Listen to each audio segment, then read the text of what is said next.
developing news out of Mexico. Today, the Mexican army says they killed a powerful cartel leader during an operation meant to capture him. The Defense Department says the leader of the Jalisco New Generation cartel was wounded during that operation about 2 hours from Guadalajara, and he later died while he was being flown to Mexico City.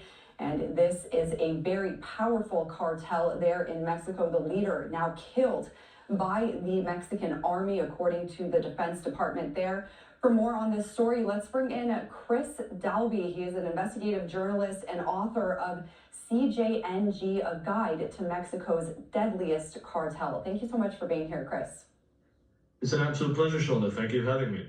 So you actually wrote a book about this particular cartel, the CJNG. The Associated Press calls it the most powerful cartel in Mexico. The U.S. Deputy Secretary of State described the leader as one of the most ruthless drug kingpins in the world. Can you tell us more about this? Absolutely.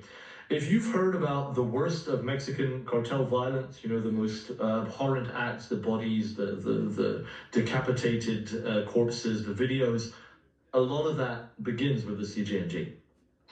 El Mencho is one of the most influential drug kingpins in the last 30 years.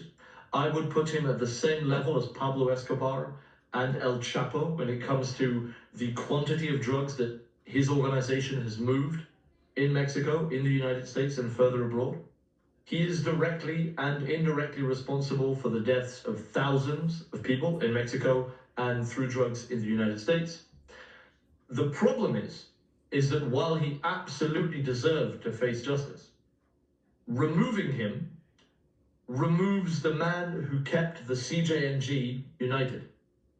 And while the CJNG is extremely violent, by far the most violent cartel in Mexico, removing him will likely lead to 5 or 6 of his lieutenants turning on each other and ramping up the level of violence to perhaps record levels in Mexico to control the CJNG empire.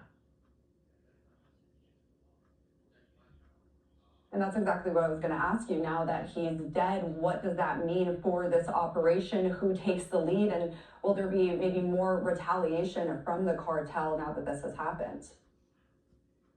President Trump has rightly designated Mexican cartels as terrorist organizations.